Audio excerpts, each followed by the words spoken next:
Yeah, well, earlier than I thought. Okay, well, you're exactly on time, just say. Okay. Hey, how are you? How are you? Good, how are you?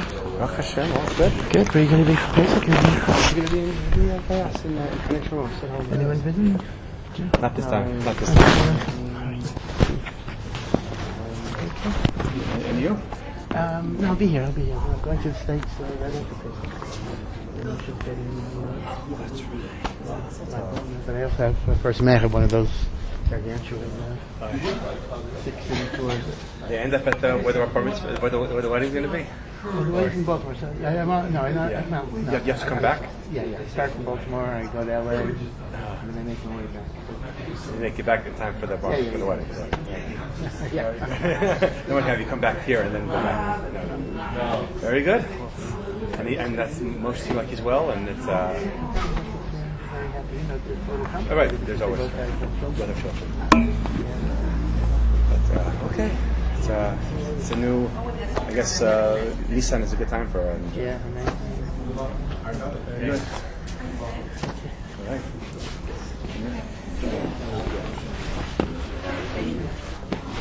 Hello. How are you? You track me. I'm here quite often. Good to see you. Down during the street.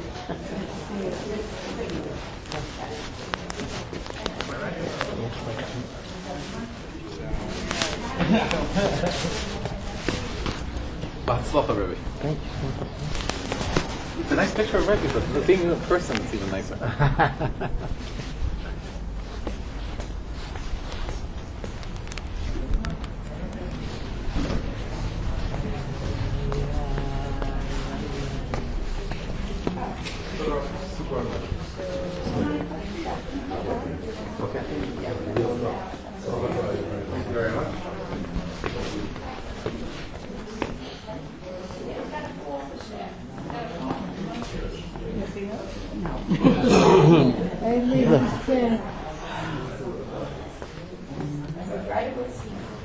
Good news for you. Did you see Mom? I didn't know. Oh, Yosef's a chassid. No, that's, He's going to call you himself. It just happened last night. Wonderful. Much mazel. Yeah. The college from here, from America? From Lakewood. He's learning in Beis Medrash Gavoa. He went back this summer. And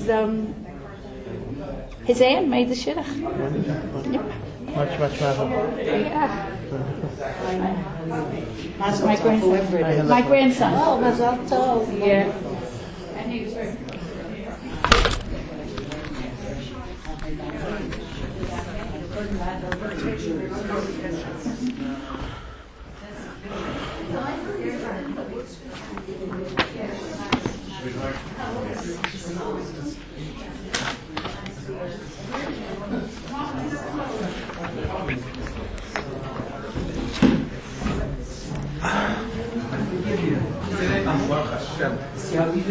No.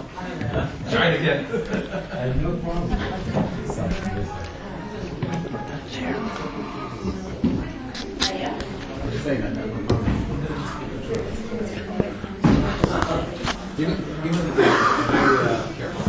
The time is starting in 10 minutes. No, that's fine.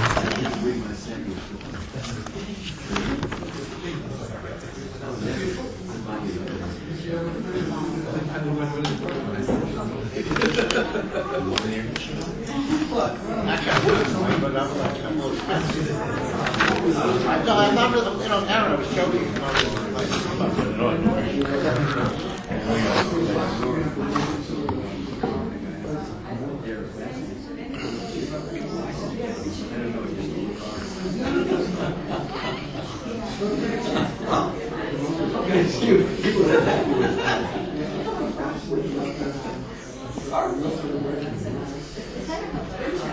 Yes. There should be.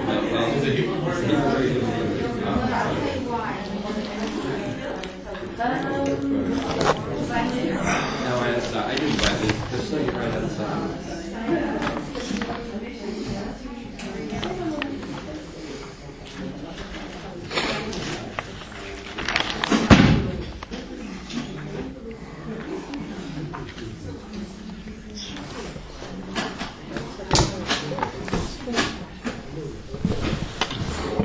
The danger of following me around is I repeat bits and Not pieces. a danger. I know.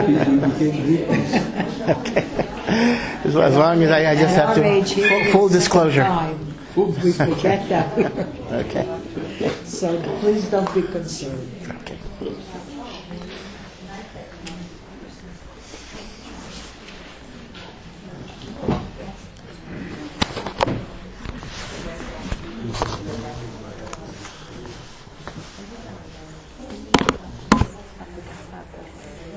And Yechiel said, if my father said he's going to buy this, I'm buying it already.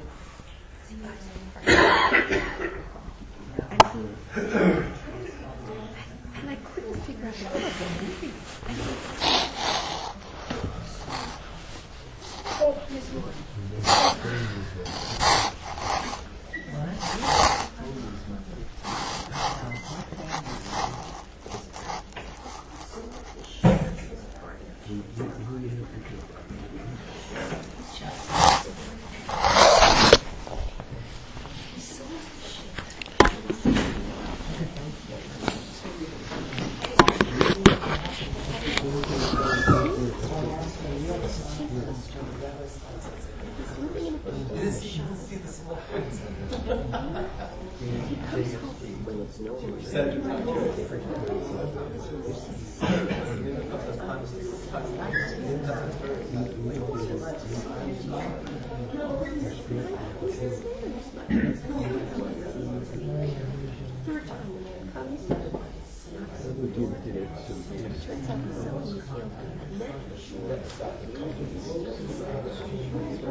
How are you?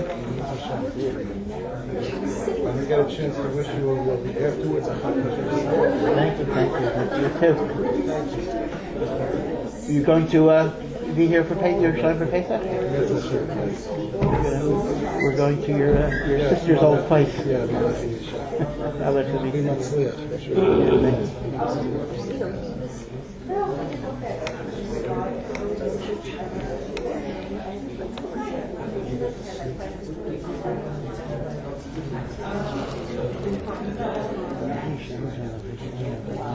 I won't even tell you the whole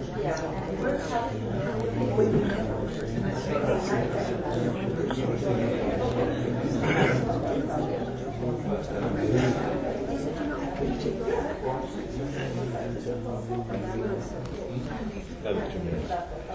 So it's going to be very enlightening. So I It's going to be very enlightening. This is really why I became religious. This whole Pesach spiritual liberation thing. Because I was involved with 12-step programs when I was 16. Straight ever since. But I was involved with Eastern Christianity, and they used the Israelites' example or experience as a way of expressing how you remove yourself from bondage. I think it was a combination of 12 steps in Christianity, and then I met Orthodox Jew. It's like, oh my God. So you were Eastern Christianity, not Eastern religions. Eastern religions, but no, there's Western Christianity, No, Eastern Christianity. I'm aware. That's very unusual. Like the scenes, and pure. pure. I can't. to the, I don't know, we call them saints, the early fathers. Church fathers. If they were more spiritual, whatever, they were more true to the Old Testament. Anyway, Well, ours, these guys knew Hebrew very well. but I mean, I was brought up very proud Reform Jew, and I went to synagogue, I got that. So I went to Yiboneh Archives, and what was helping me in my life was this concept. We're talking about freedom from bondage. And so always kept referring back to that. It was very strange. Also in my own experience, which is very different. If you know anything about the 12-step programs, there's an originator called Dr. Baka and Bill Wilson. So my sponsor was sponsored by someone who was sponsored by them. And he claimed he had an oral tradition. And I was really into this. And when I told him I got my first orthodox, I went, whoa. Sorry. I went, like Yochanan wine, he carved it. That was the first time I met him. I was there. About 3 months later, I was in the yeshiva full time.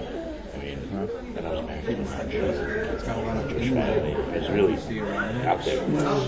So, Yeah, the I'm into this liberation. Really,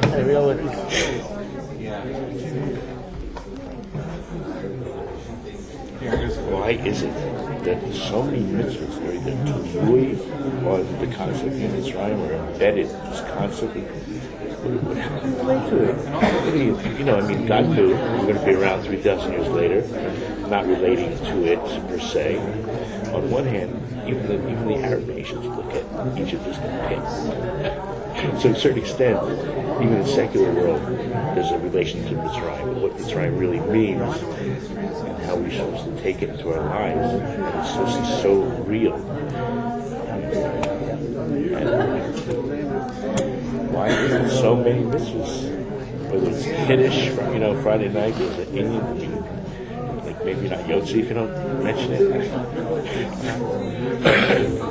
Ready to start? Okay.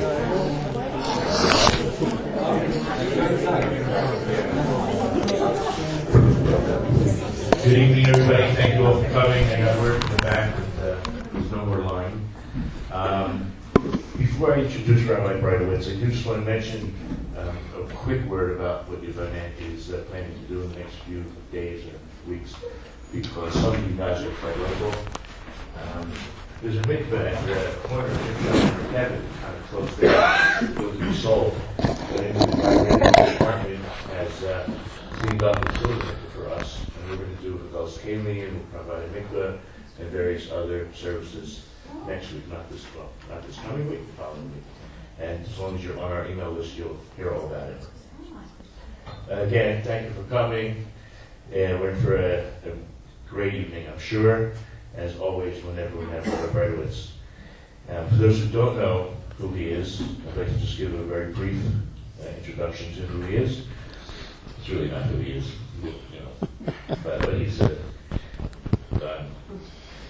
after the distinguished career as a Rav in Silver Spring, Maryland, as a world-renowned lecturer and rabbinic authority, he made Aliyah to Israel and joined the Or Sameach, the faculty as a senior lecturer. He was ordained by Ner Yisrael Rabbinical College in 1976 and is a graduate of Johns Hopkins University and Harvard Law School. In addition to his rabbinical position, he was a tenured professor of law at the University of Maryland, specializing in contracts, commercial law, and medical ethics. And I'm going to ask you to present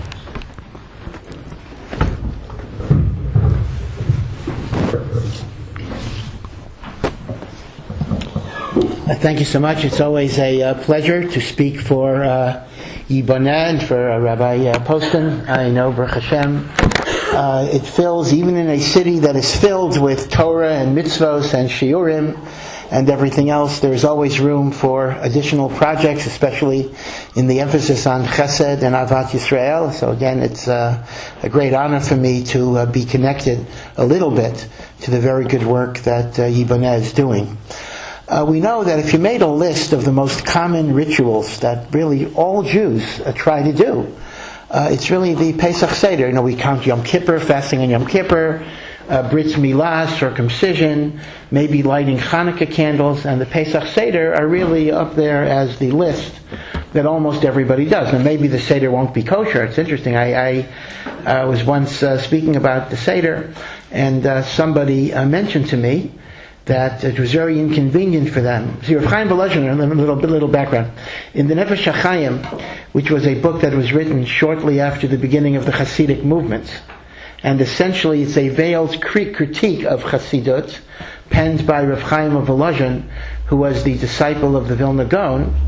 So Rav Chaim Volozhin talks about the fact that some people think that the most important part of serving God is your internal subjective emotional state, rather than following the rules exactly. And Rav Chaim said, it's of course your subjective emotions, your avas Hashem, your yiras Hashem is very, very important, but it has to be within the framework of the halacha. One has to follow Hashem's rules. And the example that he gave as a reductio ad absurdum of subjectivity is, let's imagine it's Pesach, and you've been exhausted cleaning for Pesach, and you're going to fall asleep at the Seder. So what if you were to simply say, my Seder is going to be such an empty experience because I'm so exhausted. I'll tell you what, I'll go to sleep early, Leil Seder, and tomorrow morning I'm going to make a wonderful, wonderful Seder with hislavos, with enthusiasm, with avos Hashem and yiras Hashem. But how could that be valid? I mean, you're not following Hashem's rules. So this was an example of something that was so absurd that everybody would understand immediately that it makes no sense to make a Seder the wrong time. Okay, let's flash forward 350 years, and as I gave this example, a woman raised her hand and said, that's exactly what we did. We couldn't get the family together, Leil Seder, and it was too late anyway, so we decided to make the Seder the week after Pesach. It was so fantastic, unity, togetherness. So as they say, life imitates art, or life imitates Sifrei Kodesh sometimes. So it just shows you that what was considered to be so absurd in one generation becomes a possibility, a real possibility in another generation. But be it as it may, whether people do it 100% right or 100% wrong, there is something deep within the recesses of the Yiddish neshama that wants to commemorate the story of Pesach, Yetzias Mitzrayim, in one form or another. There is something very deeply evocative about this man of Pesach. Even people, even with respect to cleaning for Pesach, people who may not keep kosher, they're going to clean their houses for Pesach, not to have bread or whatever it is. And the centrality of the Exodus to Judaism is so apparent, as you know, that not only is there a mitzvah to have a Seder once a year, or in Chutz La'aretz twice a year, but we mention the Exodus every single day, and twice a day. L'man tiskor es yom tzeischa me'eretz Mitzrayim. You have to remember the day of the Exodus. Kol yemei chayecha. Every single day. We mention it twice a day, in the morning and at night, in the third paragraph of the Shema, when we say, Ani Hashem Elokeichem asher hotzeisi escha me'eretz Mitzrayim. I am the God who took you out of Mitzrayim. And if you look, you're supposed to have kavana to be yotzei, a specific mitzvah called Zechiras Yetzias Mitzrayim. So technically they go by different names. Leil Seder, there's a mitzvah called Sipor Yetzias Mitzrayim, an extended narrative. Every single day there's a shorter mitzvah, just like tax forms, U.S. tax forms, at least I don't know if Israel has the same thing, but we have 1040A, the short tax form, and 1040. I was actually, my English birthday is actually April 15th, so I'm very attuned to the tax code. So too,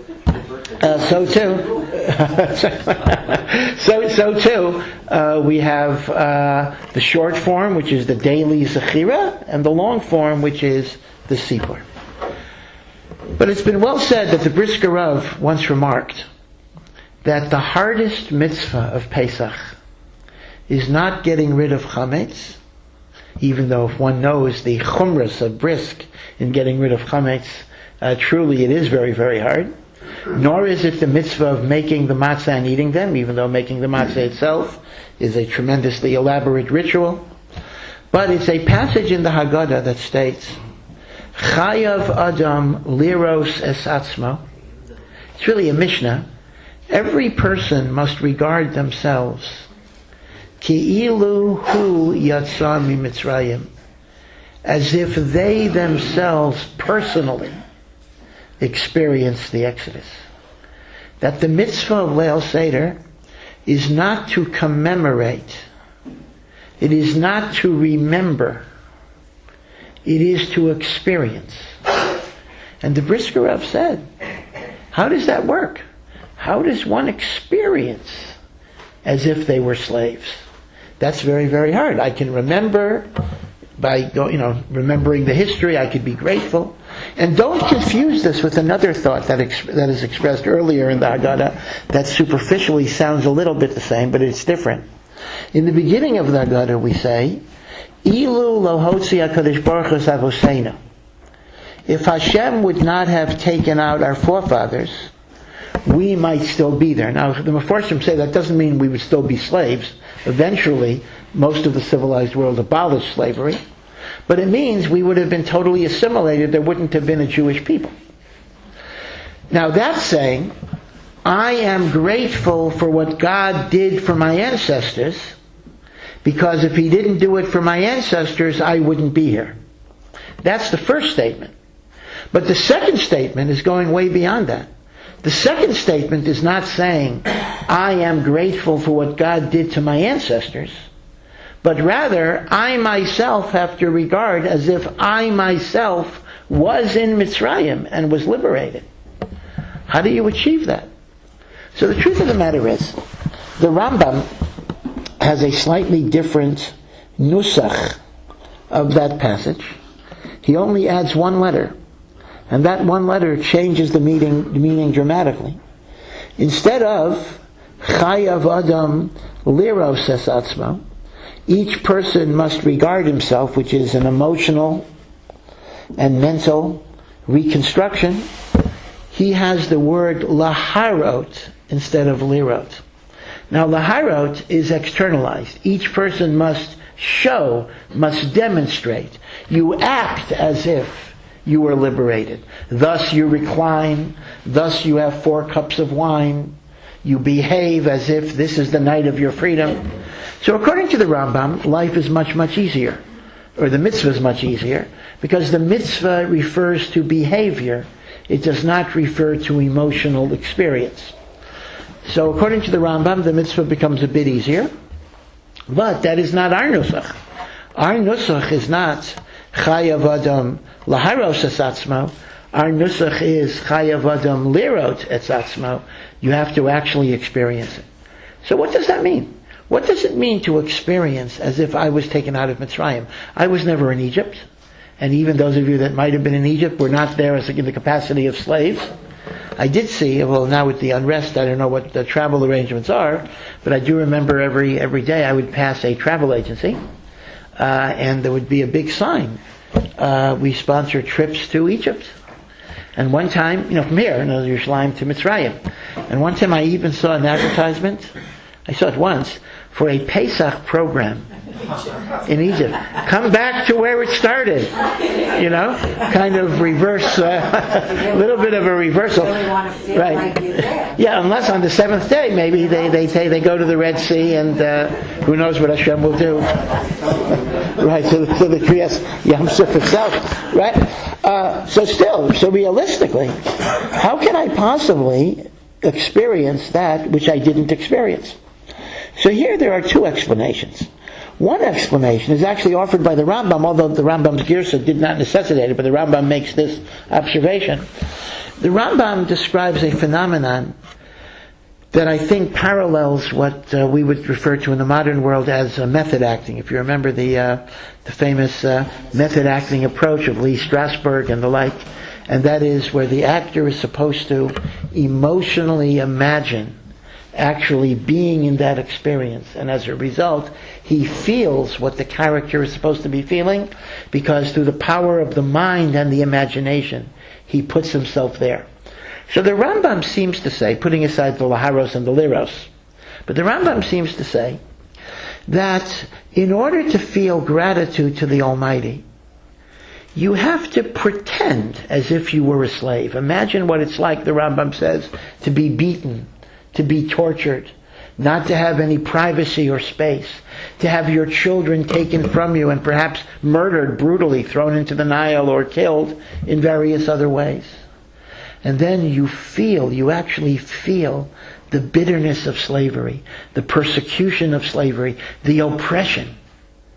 And then you have gratitude for the freedom that HaKadosh Baruch Hu has given you. So according to the Rambam, putting aside the Liros and Laharos, that's another answer.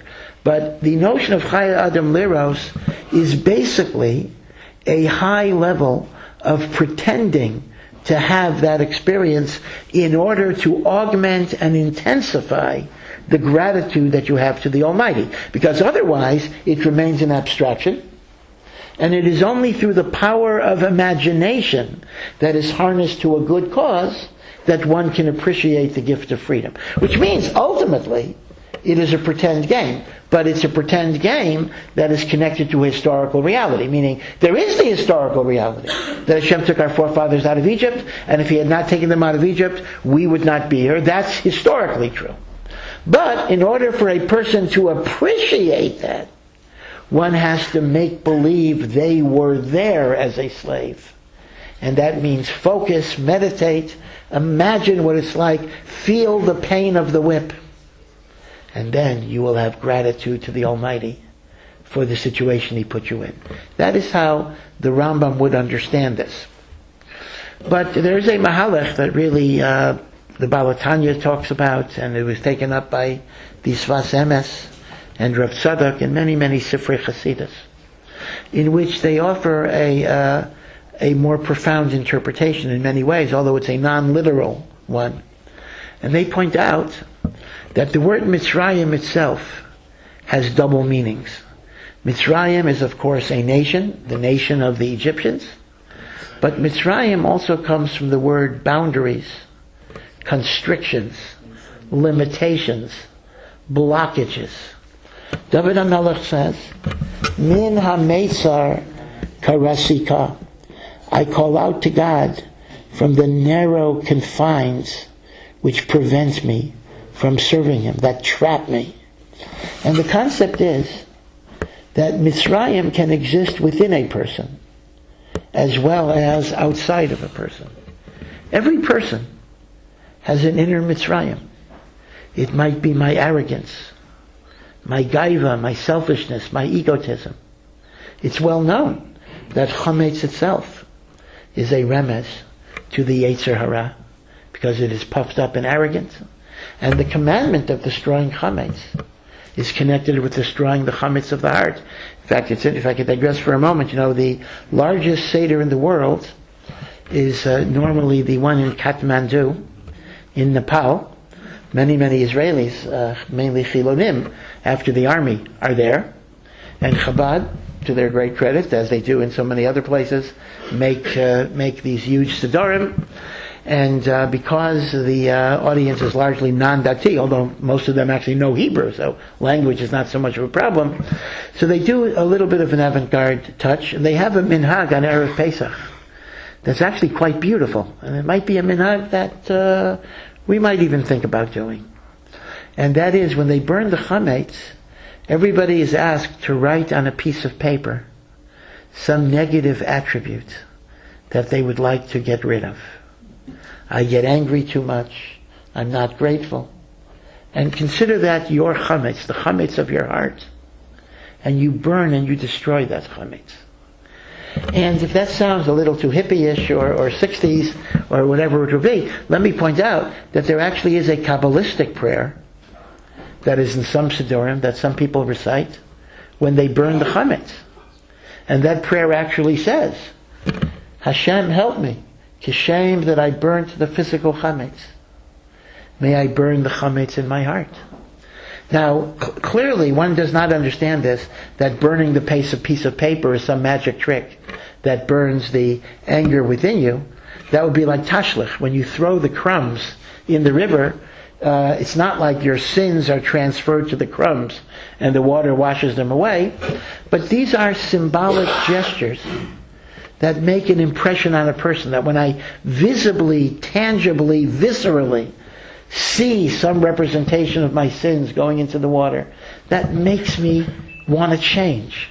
When I see the chametz being burnt, that makes me realize I can burn away my own chametz. So we know that whether you call the Ra Chametz, or whether you call it Mitzrayim, right? There are two ways of looking at it. Chametz is the Ra, Mitzrayim are the blockages that constrict me, that prevent me from connecting to God. And there are many types of Mitzrayims. There is the arrogance and gaiva. There is also the Mitzrayim of depression and hopelessness and despair. There is the Mitzrayim of laziness. There is the Mitzrayim of workaholism, in which you take all of your kochos and you work very hard, but you give no focus to your family or to spiritual ends. All of that is a Mitzrayim. And as the saying goes, those of you who are a little older might remember the old cigarette commercials, when they used to have cigarette commercials. You can take Salem out of the country, but you can't take the country out of Salem. Those of you who remember are certainly dating yourselves. Besides the fact that it means you watch television, which is not proper. But anyway, but the thing is, people have paraphrased that saying. It's easier to take the Jew out of Mitzrayim than it is to take Mitzrayim out of the Jew. The Mitzrayim stays in us in many, many, many ways. There was a black entertainer. There is, I think he's still alive. Mr. T. Perhaps you've heard of him. Yeah, that's right. The 18. That's right. Yeah. Okay. And his persona was he always wears big gold chains. Right? His chest is exposed until the belly button, and he wears a lot of gold chains. And he once said a remark that I came across somehow. And it struck me as a profound remark. Now, perhaps unintentionally profound. Perhaps, as Chazal say, nisnave v'lo yada ma nisnave. But there was something to it. Somebody asked him, why is he always wearing those chains? So he said, I want to imitate and emulate the ways of my ancestors who came from Africa to the United States, and they were slaves. They came in chains, and I come in chains. They came in chains that were iron and on their legs, and I come in chains that are gold and around my neck. Now perhaps he was just making a contrast. They came like that, and I come like that. But I think that there's a deeper pshat, that he's saying, you can be a slave with the iron chains around your leg, and you can be a slave with the gold chains around your neck. If a person is a slave to materialism, to acquisition, to wealth, to power, to hedonism, that's even a bigger slavery, because that's a slavery that's emanating from within, as opposed to a slavery that is without. The Jew that was being beaten by a Nazi in Auschwitz, who was the freer person? The Jew was freer than the Nazi. Yes, the Jew was imprisoned, the Jew could not move, the Jew was being beaten, every minute his life was being threatened. But internally, he had the freedom to decide to live his remaining moments with dignity, with holiness, with faith. The Nazi beating him may have had all the power in the world, all the wealth in the world, but he was a slave to the most animalistic, inhuman characteristics which destroyed the holiness of man that is made in God's image. Who is free and who is the slave? This is what Chazal say. Ein ben cholim ela mi she'osek b'Torah. The only one that is truly free is the one that is connected to Torah. Because freedom that's not linked to submission to God is really the slavery of giving in to every impulse that I have. I'm a slave to my emotions. I'm a slave to whatever is driving me at any given moment in time. I am buffeted and pushed and pulled with every wind and every change. A person who submits to God has the freedom to control his impulses. In an ideal sense, obviously, all of us fail in various degrees, but in theory, one lives a life of discipline, one lives a life of submission, and one lives a life of freedom. The point was made very beautifully by a non-Jewish poet, Tagore. He was an Indian, not a Native American, an Indian from India, who actually won the Nobel Prize for Literature for his poetry, and very, very profound and beautiful poet. His works have obviously been translated. And he once remarked that a human soul is like a violin string. It is capable of producing magnificent music. There's beauty and resonance in that violin string as there is in the human soul. But take a violin string and make it loose. Disengage it from an instrument. The string is totally free, totally liberated. There is nothing restraining it. What music will you get from that violin string? You'll get nothing at all. Paradoxically, the ability of the string to express its beauty lies in its being tied down, part of the instrument, over the bridge of the violin. So too, a person might think, submission to God stifles me, stymies me, closes me off, limits me. I want to be creative. I want to express the beauty of my soul, the creation, the creative talents that God has given me. But within the framework of submission, I'm not able to express myself. Tagore wasn't even talking about Torah. Said, the paradox is, it's precisely in that submission that we find our freedom. Truth of the matter is, even in a secular standpoint, this is very much the case. You know, for those of you that like jazz music, right? So we have, the great jazz players can do a lot of improvisation. They can do riffs. They can just make up things on the spot. And now you have a 11-year-old kid who's learning trombone, and he wants to do the riffs just like John Coltrane or Louis Armstrong or whatever the great jazz players are, Duke Ellington. But before you have the creativity and the freedom to improvise, you got to spend hours after hours practicing scales.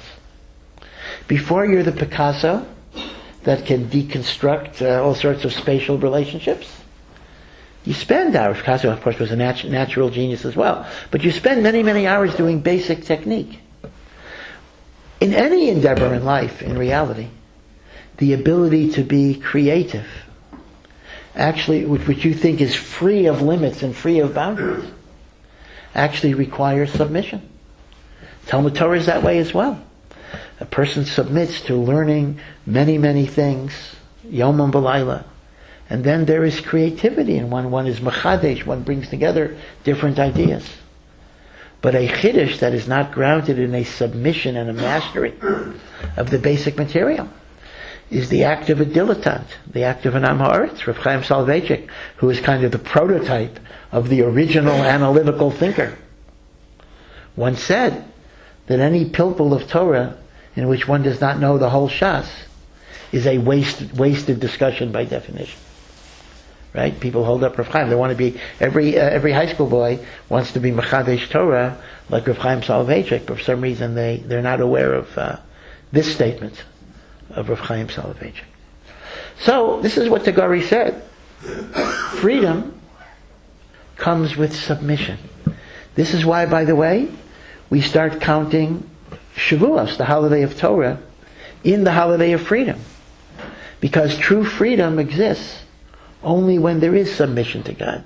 Pesach and Shavuos are not two holidays. It is Shavuos that gives meaning to freedom.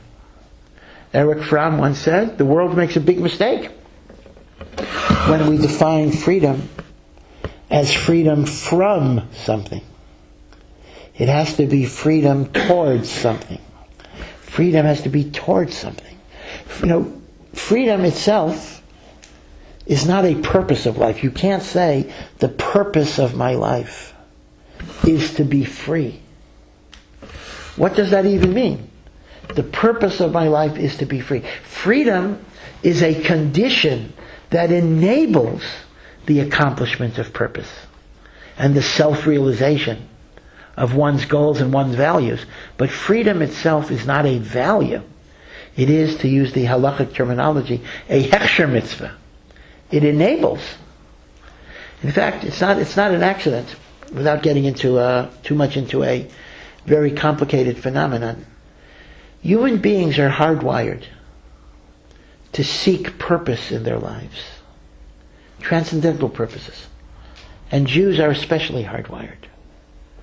The neshama cleaves to God. The neshama seeks a connection to God, even if on a conscious level a person does not always articulate it. And when they don't have a meaning in life, there is an inner frustration and turbulence, which a person tries to deaden with sex and with alcohol and with drugs and with accumulation. But these are distractions, because there is a pain in a person's psyche that never goes away unless they have this connection and this purpose.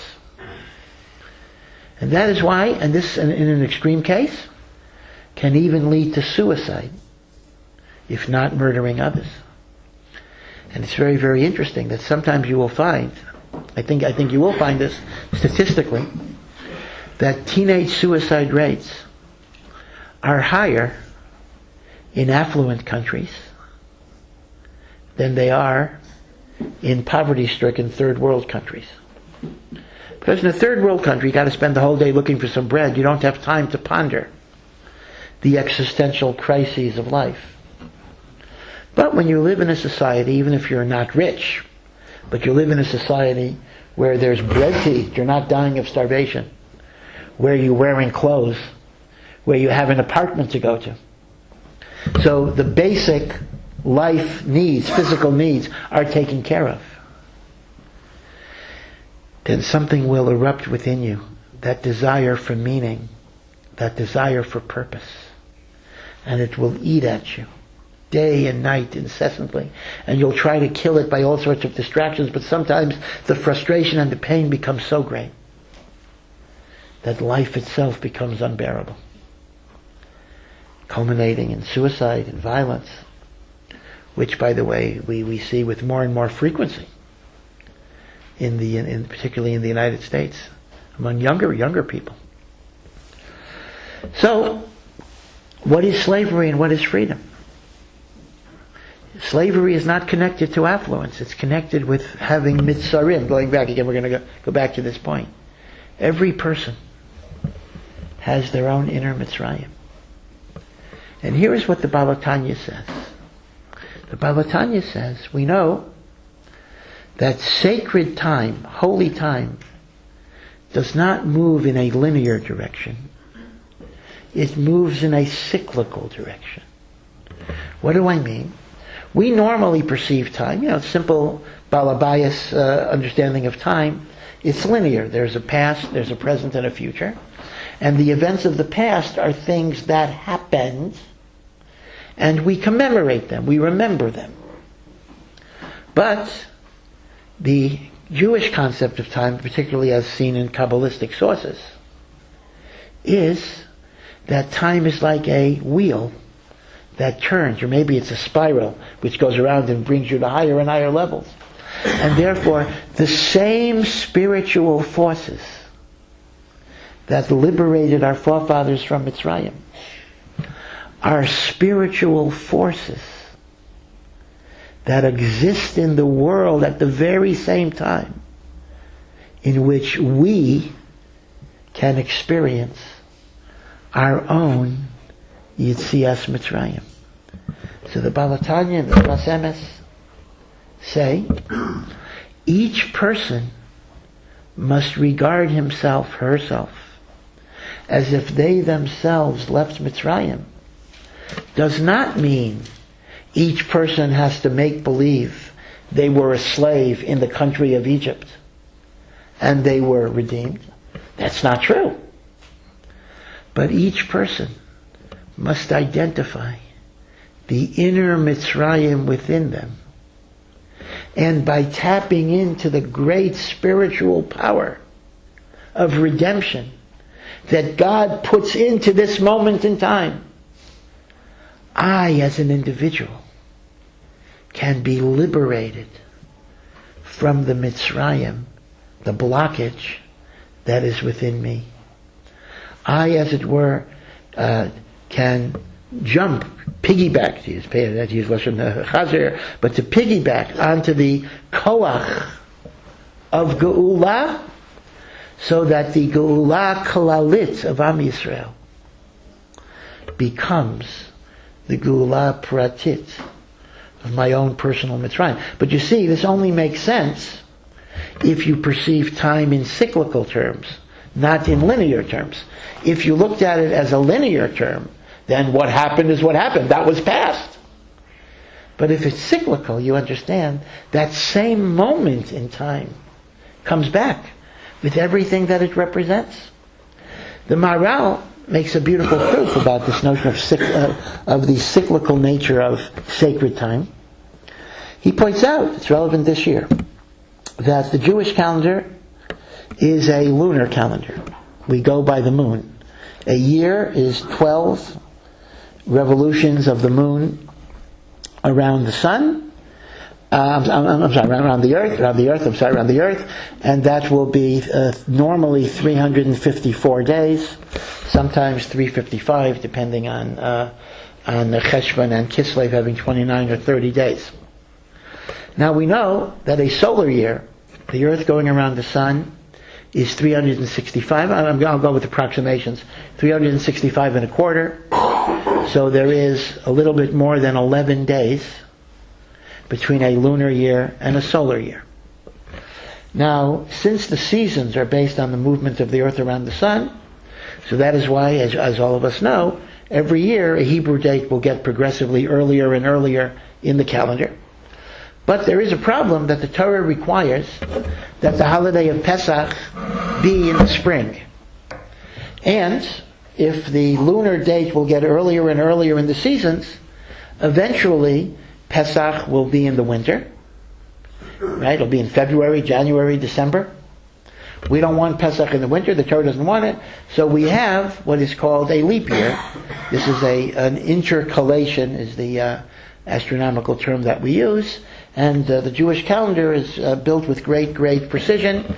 7 out of 19 years, we effectively push Pesach later into the year. And this is one of those years, of course, by adding an Adar Sheni. So our calendar is lunar with a solar intercalation. As opposed, for example, to the Islamic calendar, our friends across the street in East Jerusalem, where that is a pure solar calendar, a lunar calendar, without a solar intercalation. And that is why Ramadan can be any time of the year. Now, of course, if I would be a Muslim, I would be happy for that, because that allows Ramadan to sometimes be in the winter. It's shorter, so Baruch Hashem, it works out well for them in that way. But our calendar is lunar with a solar adjustment. Now, why is that important? After all, the Maharal says Pesach commemorates an event that happened on the 15th of Nisan. So whenever the 15th of Nisan occurs, let's celebrate Pesach. What is this concept that you have to correlate the 15th of Nisan to the springtime? So the Maharal answers exactly with this idea. If the point of sacred time was to commemorate events, I would just pay attention to the date. 15th of Nisan is the 15th of Nisan. I don't care if it's in April or January or February or December or November. Whenever it is whenever it is. Our calendar, our measurement of time is through the moon. But the Maharal says, if you understand that the commemoration of Chagim is not just historical memory, but it's the spiritual vibrations of that tekufa come into the world, allowing you to tap into those vibrations. So here, the very response of the earth. What is spring? Spring, the earth becomes liberated. The fertility of the ground becomes liberated from the dormancy of the winter. Now, granted, in Eretz Yisrael we don't have a lot of snow, so you don't really see the same thing as, the ground is covered with snow and then the snow melts. But even so, maybe you can even see it more vividly here. We don't have a lot of snow, but nothing is growing on the trees. It's as if growth and redemption and freedom are imprisoned in the dormancy of the winter. And then comes the springtime, and the trees begin to bud, and the leaves come out, and the blossoms come. And you see redemption. So the Maharal says, the reason why Pesach has to be in the spring is because that is when the vibrations of redemption are here. And Pesach has to correlate with those kochos. If I make Pesach not during that time, I would be commemorating a past event. But it wouldn't be the Zaman of Geula. Now you may ask a kasha from the southern hemisphere. Southern hemisphere. It's not spring. Pesach is being observed when these things are not happening. But the short answer is that spiritual powers enter the world from Eretz Yisrael, from Yerushalayim. So when it's spring here, the Geula will spread even to Antarctica and even to the cold places of the world. They'll get it in a different form, to be sure, but the koach of Geula comes from here. That's what we used to say, in the olden days, before people had cell phones. Maybe even today people still do it. If you ever go to Port Authority or New York, or Penn Station, and it was time for mincha, and you're looking for a place to daven mincha. It's not like Yerushalayim, where if you had to daven in the street, you'd daven in the street. In fact, what did I say? I saw a whole blog where some yeshiva guy was complaining that he can't stand seminary girls blocking Malchei Yisrael davening mincha at 4 o'clock in the afternoon. Okay, whatever it would be. But generally speaking, in America at least, people are more self-conscious about davening, so they would go to phone booths, or phone, and they would pick up the phone and talk to God, have a conversation with God for a while. So the old word used to be, it's too bad you're doing it there. There it's a long distance call. You can do it here. It would be local. It would be cheaper. Collect. That's the way to do it, right? You hope Hashem will accept the charges. That's okay. Okay. But anyway, so this is the idea that a person has these mitzrayims that we have to be able to overcome. And the Maharal says that we do this by tapping into the koach of Yetzias Mitzrayim. And the Baal HaTanya, who, by the way, happened to be a direct descendant of the Maharal. The Baal HaTanya, for a little historical note, the Maharal's writings, now the Maharal, again, not everybody learns him, but everybody talks about the Maharal. The Maharal is very, very popular now in the world of Torah, the world of yeshivos. Every person who wants to try to learn the philosophical ideas of Judaism in a deep way, tries to get to the Maharal. The Maharal is the great symbolic expositor of Agadata and the like. But you have to know that the Maharal's writings were virtually neglected for hundreds and hundreds and hundreds of years. The Maharal lived in the 1500s, and the Maharal's writings were not even reprinted for 250, 300 years. But the Maharal was preserved, interestingly enough, in Hasidic literature. Hasidic literature, although they used the Maharal for their own purposes, but they preserved kind of the Maharal's writings. Part of it was a yichus issue, because the Baal HaTanya himself was a great grandson of the Maharal of Prague. So the Maharal of Prague got grandfathered into the Hasidic movement. He was way before the Baal Shem Tov, but he became an honorary Chesed in that way. But this is a very good proof that Yetziat Mitzrayim is not commemorative, but it's cyclical, which is why it has to correlate with the natural cycle of the earth. To put it another way, the Beis Halevi put it this way. Pesach, let's see if you can follow this. Pesach is not Pesach because of Yetzias Mitzrayim. Rather, Yetzias Mitzrayim occurred because it was Pesach. In other words, it's not the event that gives the time significance. Rather, the event occurred because of the nature of that time. It was the nature of that time. Yom Kippur. Yom Kippur is not the Day of Atonement because God forgave the Chet HaEgel, but rather God forgave the Chet HaEgel because it's Yom Kippur, and God impressed certain spiritual powers in certain times of year. It's inherent to the time itself. This is how the Beis Halevi puts it. Let me go back for a second. I want to take this idea much further. But let me go back for a second. Forgive my partial disjointedness here. I have an additional observation about the Tagore idea, that freedom requires submission. It's an interesting point that Ashkenazim have a custom. It's a custom, it's not a din, that after we eat the matzah and the moror, and we're ready for the meal, what do they say? They say in America, we have a different version of the 4 questions, the Manishtana. The 4 questions are, when do we eat? When do we eat?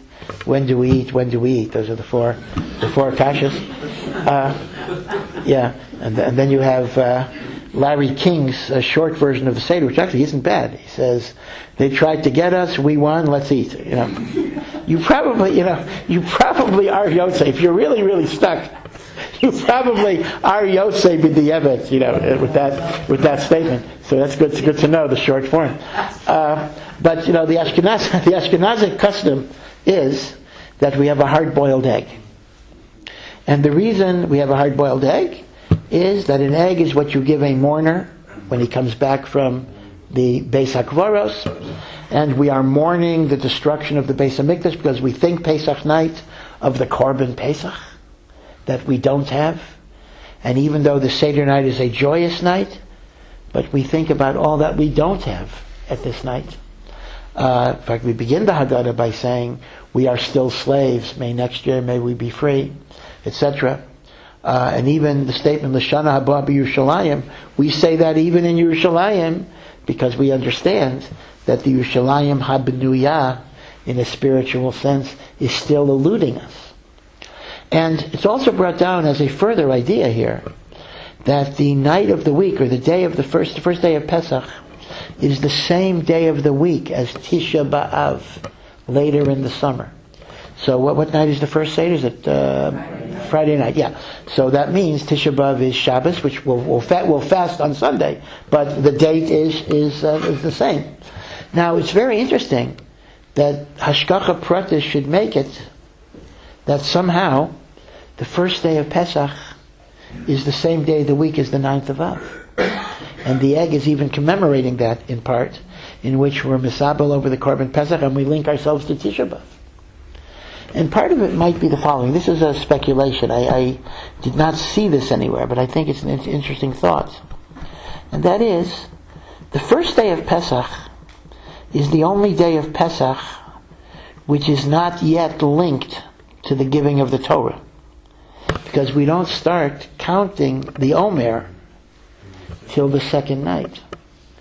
So every day of Pesach is freedom linked to submission and responsibility. The first night is pure freedom. So maybe there's a remez here.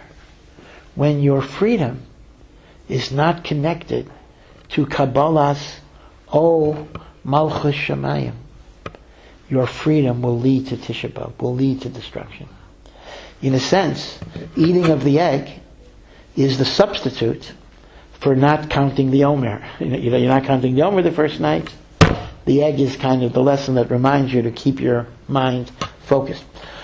Why we don't start counting the Omer the first day of Pesach, I will leave for another talk, maybe closer to Shavuos. That itself is very, very interesting. But I want to go back to the main idea of Pesach. Okay. So, we now understand, based on the Maral, the Balatanya, the Sfas Emes, a very deep and profound teaching. Chayav Adam liros es atzma, ki'ilu hu yatsa miMitzrayim. We have our own Mitzrayim. Pesach is a time when Hashem gives us the koach to be liberated from that which enslaves us, by tapping into the great spiritual energy that Hashem puts into that moment. So that means, when you read the Haggadah, there are 2 stories going on simultaneously. The first is the public story, the national story, the story of Am Yisrael being formed as a nation. That because God had a covenant with our forefathers, He redeemed us through miracles, and that story is the essential story of parent to child, transmitting the national story of Am Yisrael and the role that we have in the world. And the Torah commands that father to son, mother to daughter, it has to be transmitted. V'higara levincha. And that is the simple meaning of the Haggadah, and that is the true meaning of the Haggadah. One should never use inner meanings to obscure simple meanings. Eishes Chayil, right? We have all sorts of pshatim. Eishes Chayil is about the Torah. Eishes Chayil is about the Shabbos. Eishes Chayil is also about your wife. Don't be so esoteric that you forget the basic idea of what Eishes Chayil is. So certainly the Haggadah is about the story of our slavery in Egypt. That's the public story. But there's an idiosyncratic, private story in the Haggadah as well, in which each person in his own heart and soul tries to identify what is my Mitzrayim, and how can I see my Mitzrayim in their Mitzrayim, and how can I see my Yitzias Mitzrayim from their Yitzias Mitzrayim. And this is the Chayav Adam Liros Es Atzmo Ki'ilu Hu Yatsa Mitzrayim. There is a double meaning, an exoteric meaning and an esoteric meaning. But the esoteric meaning is a private meaning. You might share it, you might not. I'm not saying you can't share it, as it were. But ultimately it's a very individualistic, idiosyncratic meaning. So now what I want to do is, I want to take some elements of the Seder, some elements of the narrative, and show the esoteric, I don't mean Kabbalistic, the esoteric meaning, the private, idiosyncratic meaning of these things to our own personal Mitzrayim. Rabbi Gamliel says, right, this is at the end of the Magid, before the second cup, Kol Mish, again it's a Mishnah in Arvi Psachim, Kol mi shalai amar shloisha dvarim alalu b'Pesach. Anyone who does not explain 3 commandments about Pesach, lo yatsa yidei chavasa, has not fulfilled his obligation. And the 3 commandments are Pesach, the Korban Pesach, the matzah, the eating of the matzah, and the moror. Now, let's just look at the statement. Just what does it mean? Anyone that does not say, verbalize, and that, of course, means in a language you understand. It's not like just saying the words. Does not fulfill his obligation. What obligation does he not fulfill? So the Rishonim explain, Rabbi Gamliel does not mean you don't fulfill the mitzvah of matzah unless you talk about it. After all, I don't have to talk about lulav to fulfill lulav. I don't have to talk about shofar to fulfill shofar. I don't have to talk about matzah to fulfill matzah. Same thing with Moror and Pesach. So Rabbi Gamliel is not telling me what I need to do in order to fulfill the mitzvah of eating Pesach, matzah, and Moror.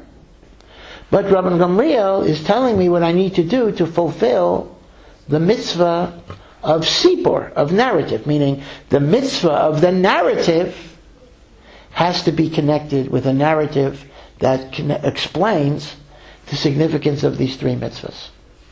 Pesach, Matzah, Moror. Let me take it in reverse order, and then I'll explain why I'm doing it in reverse. If we understand that the mitzvah of sipur has a double purpose. One is to remember the historical events, and the other is to internalize the recognition of my own Mitzrayim. We can understand symbolically these 3 ideas. What is Moror? Moror is to feel the bitterness and remember the slavery. Vayimaru es chayayim. Now granted, halacha is fairly lenient here. It doesn't have to be the old horseradish that can really drive you crazy. We allow even a little bit of a bitterness, but we like the romaine lettuce and the like. But we do require a tangible experience of bitterness. What lesson does that have for us? Lesson number 1 is, if you want to leave Mitzrayim, your first step is to acknowledge that you're in Mitzrayim. If you don't recognize the bitterness that something in your life has to get better, then you will never be able to take a step towards achieving freedom, because you don't even acknowledge that you're in a state of slavery. Be a slave. The first step to being free is to be honest enough to yourself to acknowledge slavery. Not to sleepwalk. Not to be in denial. Not to whitewash.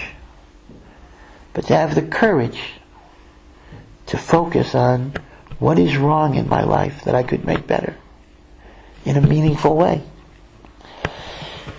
I'll give you a trivial example. When those of you from Baltimore will appreciate this. I used to teach at the University of Maryland Law School, which is in Baltimore, and I lived in Silver Spring, Maryland. So I had to go north. I would take a Highway 95 north, the great Highway 95 north. Now, if you're going north, but if you veer to the right, there's a turn off to 95 south, if you're in the extreme right lane. So I remember when I first moved to Silver Spring and I was driving to Baltimore, and I was thinking about something else, and apparently I wound up on 95 south. Now, how did I know that? All of a sudden, I'm just driving along, and all of a sudden I see the Lincoln Memorial, the Jefferson, all these beautiful, the Washington Monument, and I'm saying, so I had this feeling in my stomach, I just don't remember seeing that on the way to Baltimore. So the logical conclusion was, I turned off 95 south. But I didn't want to say that, because number one, I didn't know how to get back really, so I was literally, I can't even explain this rationally, but I was literally making up excuses. Maybe you do see it from Baltimore. Maybe I just didn't notice it. Or maybe the road just changes. I just keep on going and the road gets better. Well, it does. In Florida, if you go, if you go to the end, you just turn around, make a U-turn, and you're going back. But I would have been late for classes. But what is the idea? Now, again, and this is obviously stupid, but it was real, and this is a process that many of us go through. I just don't want to admit that things are good. People make this problem in business all the time, throwing good money after bad. You invested $50,000 in a business that's just going bust. Now, logically, just forget it. Cut your losses and get out. But then a person says, I can't do that. That means I wasted $50,000. So I'm going to keep on putting more and more money because maybe it'll turn around.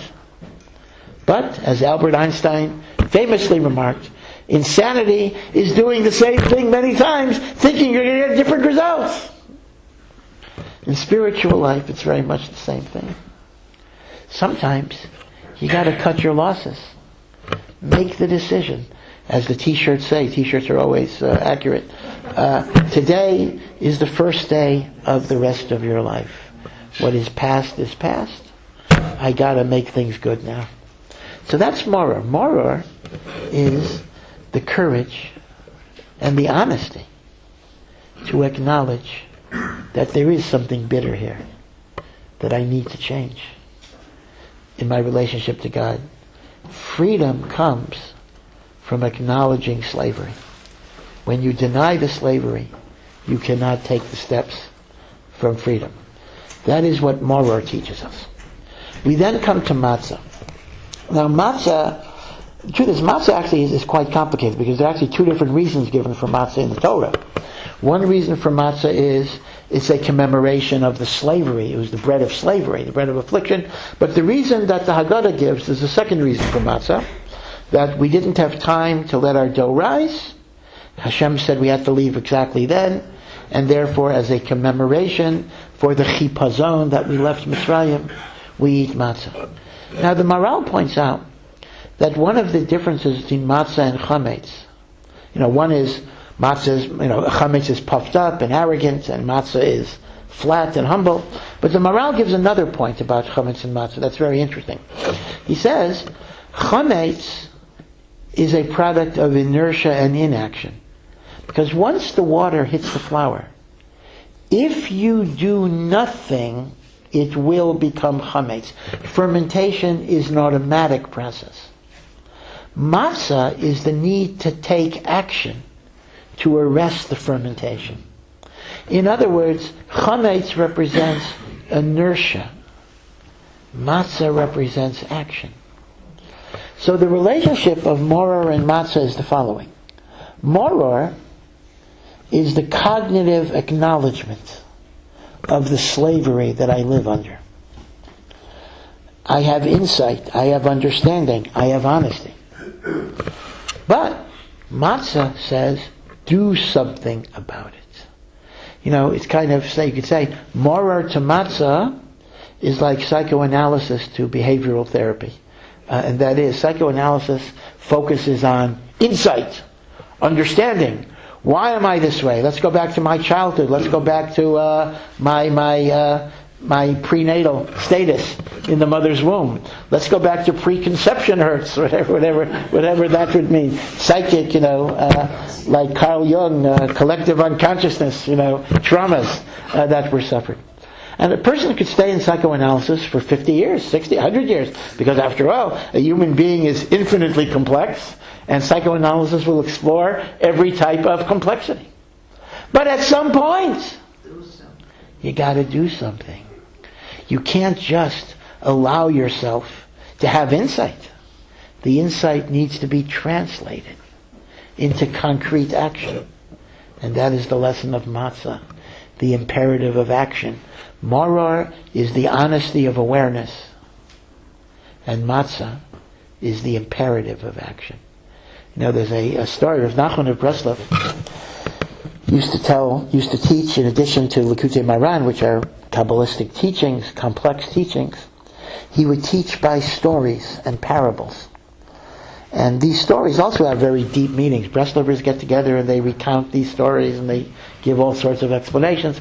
But Rav Nachman once said about his stories that the reason why he likes teaching by stories is because, when I teach by Torah, if they get me, they get me. If they don't, they walk away with nothing. If I teach by story, if they get me, they get me. And if they don't, they heard a good story. So with a story, there's no loss, because even if someone doesn't get the message, they have a story. So Rav Nachman tells a story, and he doesn't tell you the meaning of the story. Things have to be defined. But this is a very famous story. In fact, some say Rav Nachman may have borrowed it even from a German folktale. But the story goes about a prince who became a little insane, and he was under the delusion that he was a chicken, a rooster. So he took off all of his clothes, and he crawled on his knees, and he was eating table scraps from the floor. And nobody could convince him that he was a human being. He just convinced himself he was a rooster or a turkey. So a chacham shows up and says, I'm going to cure this guy. What does he do? He takes off all of his clothes. He crawls under the table with the prince. And the prince, who apparently could still talk, I'm not sure why, the prince said, what are you doing? And he says, who says you're the only rooster here? I'm a rooster too. So that was fine. So after a week, the chacham puts on a shirt and a pair of pants. And the prince says, what are you doing? He says, who says roosters can't wear shirts and pants?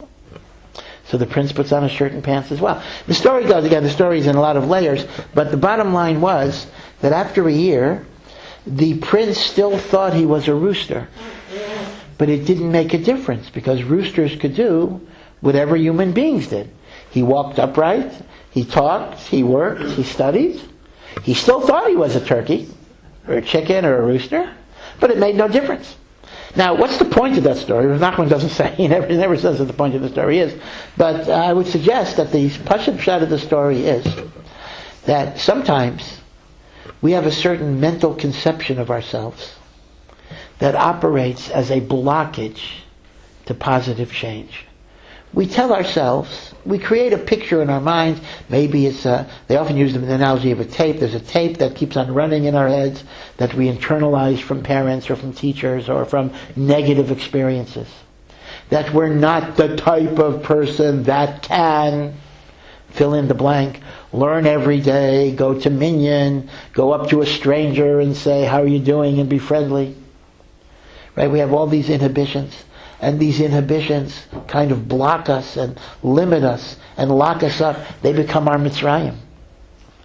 And Rav Nachman is suggesting, again, perhaps he was the first behaviorist in this way, although Sefer Chinuch said it much earlier, that a person's behaviors create the emotions, that instead of trying to change the mental image first, say, okay, I'm a turkey. But who says a turkey can't learn every day? And who says a turkey can't daven every day? Who says a turkey can't say hello to strangers?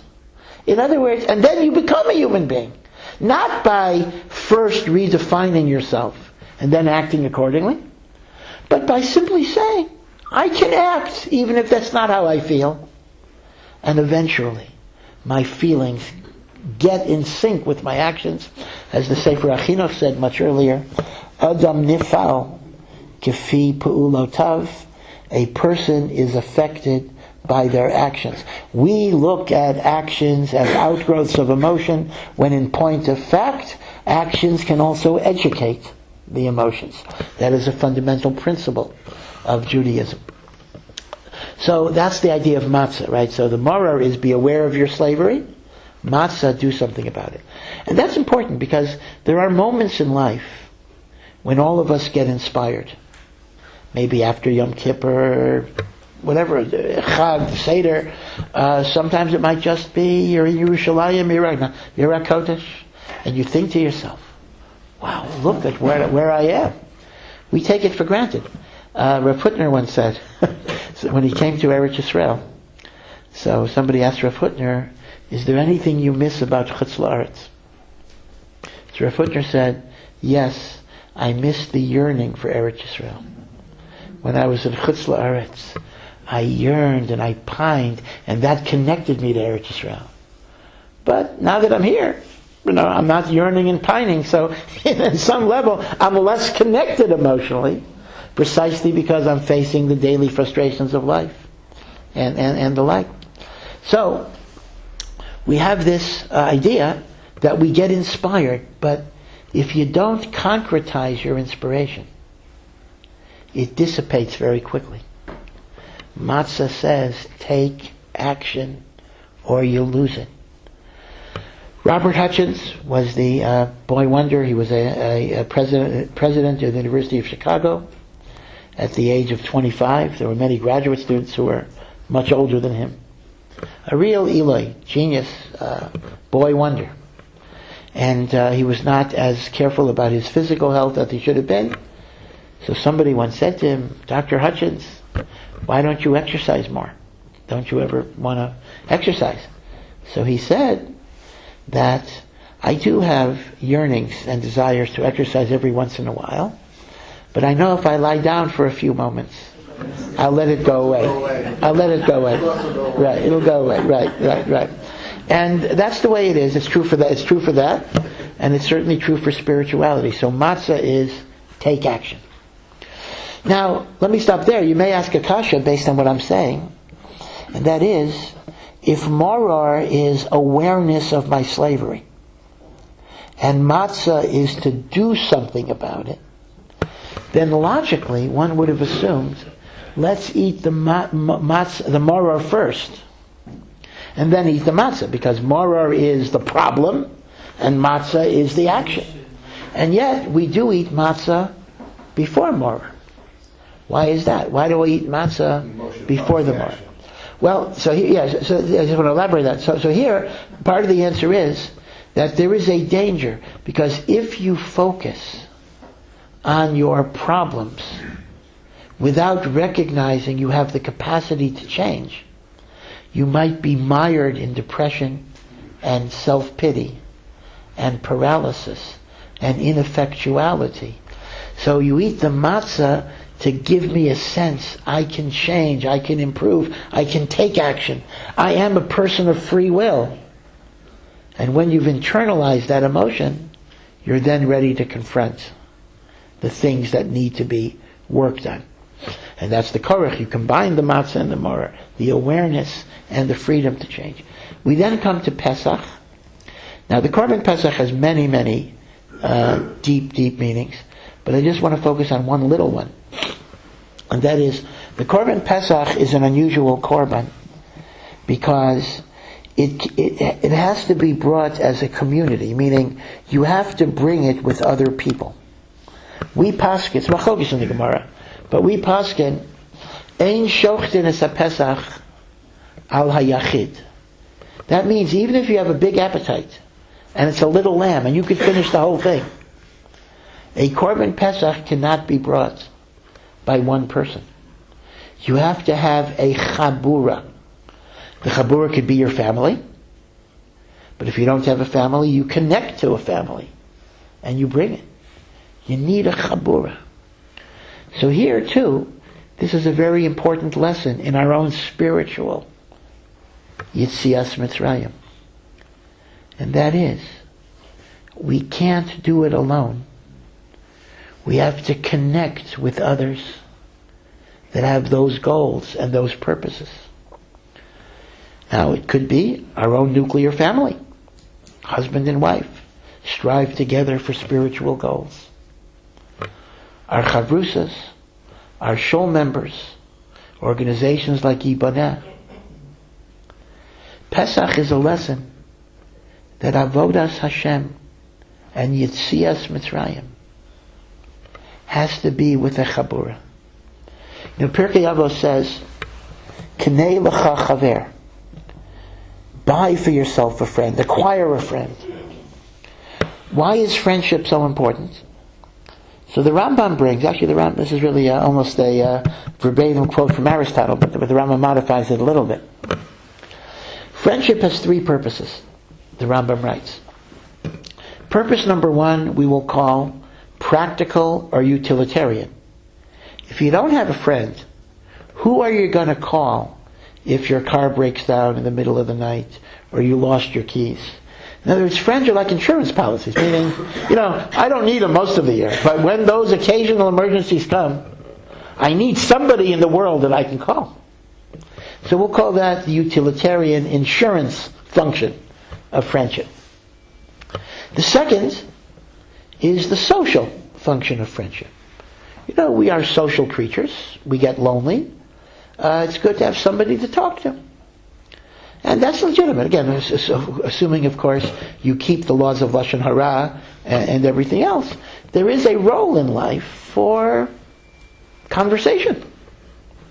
But the Rambam says, although those are two good purposes for friends, the ultimate, deepest level of friendship is spiritual fellowship, in which, because my love and concern, I do what I can to help my friend be the best person that they're able to be. Now that friendship is not always an easy one. If you're simply shooting the breeze with somebody, you're having a good time with somebody, so good, we'll have a good time, and if he's doing things that aren't so good, I don't have to get involved. But when friendship is truly deep and loving, each one gives strength to the other. Again, in a marriage, that's the ideal level of a marriage. Re'em ahuvim, beloved friends. Now people think, friendship is inferior to lover. Right? Lover is the big thing. Friendship, no. But no, friendship is a very, very deep thing. It's caring about the type of person that the other is. And that sometimes is difficult, in which you have to bring things out and then be willing to get feedback from the other person as well. And that is the spiritual friendship that the Navi describes, that Shlomo Melech describes. Two are better than one, for if one falls, who will help him up? But when you have two and one falls, one can bring the other up. And the Navi Yeshayahu says, Ish esriyeyu yazoru. One person helps the other. Uliyachiv yomar chazak. And to his brother he says, be strong. Don't give up. So Pesach Matzah Maror are not just historical, but they connect to the personal slavery we have. They offer three ideas that pertain to our own personalized Yitzias Mitzrayim. Number one, be honest. Recognize the slavery. Number two, don't be debilitated or paralyzed. Take decisive action.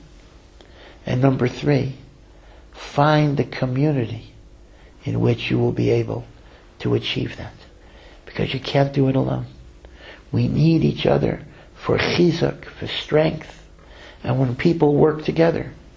If I could quote Ronald Reagan, of all people, and I'm not endorsing any political views at all, he once said, there is no end to what can be accomplished in the world if people don't care who gets the credit for it. Friends work together. So your success is my success. It's not a zero-sum game where your gain is my loss. But rather, as each becomes successful, that is a success of the other. In fact, there's a marvelous story. It's not, well, let me just tell the story because it's always worthwhile. I mentioned Ronald Reagan, so let me counter-mention the Panovich Rav. Marlon Bakodesh.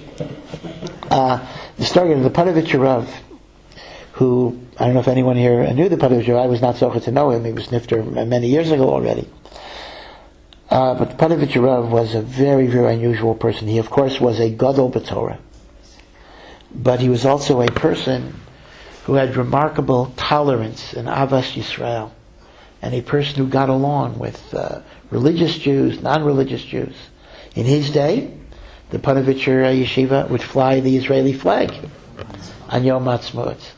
And they did not say Tachanan on Yom Ha'atzmaut.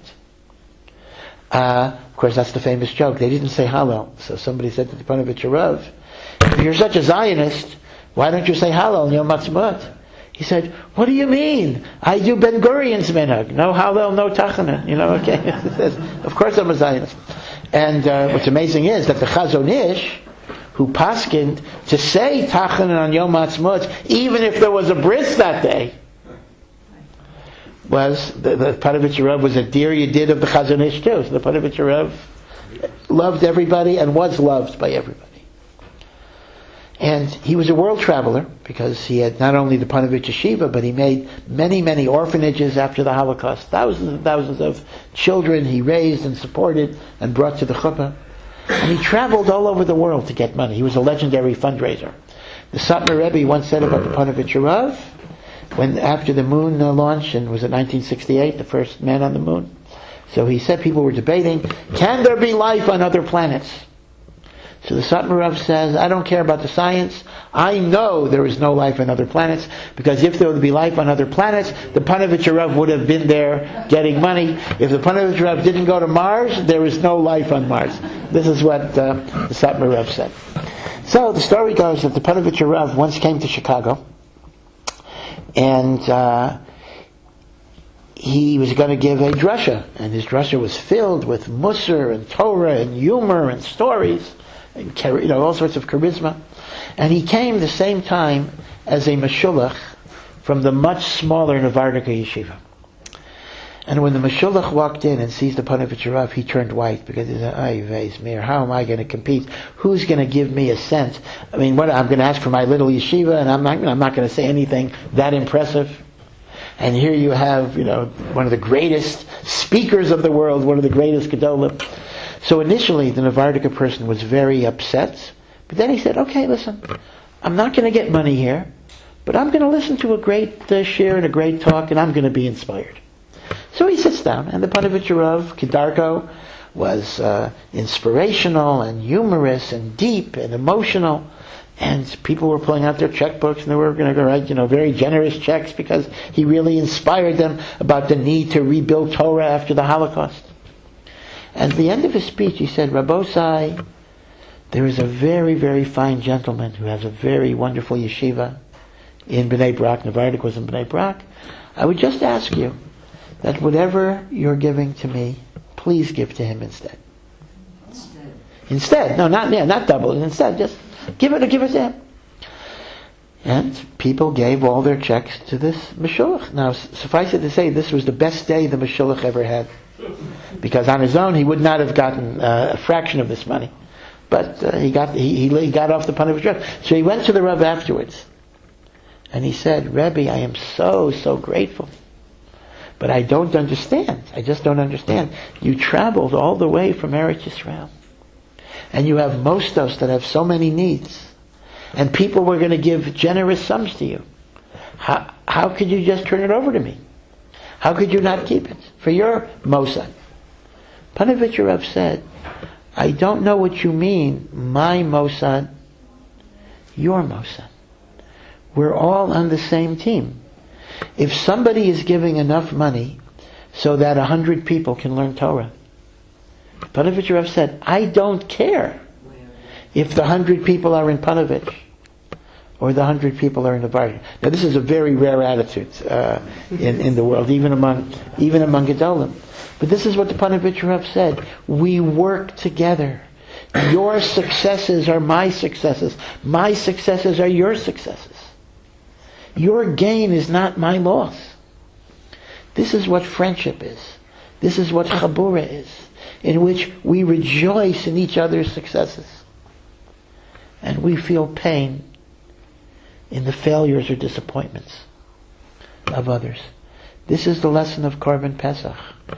Yetzias Mitzrayim must take place in the context of a Chabura. And when you have that Chabura, Ish Esreyehu Yazoru Uliyachiv Yaimar Chazak. So I want to wish all of us a Chag Kosher V'Sameach. It should be a Zman of Geula. You know what they say? People always say Purim Sameach, Happy Purim, and a Kosher Pesach. But the famous word is, you really have to say a Kosher Purim and a Happy Pesach. Because Purim has all sorts of problems, the Shalach Manos, who knows they're kosher. Pesach has a problem sometimes that we're so overworked that we don't have Simcha. So that's why we have both. Chag Kosher v'Chag Sameach. So be well.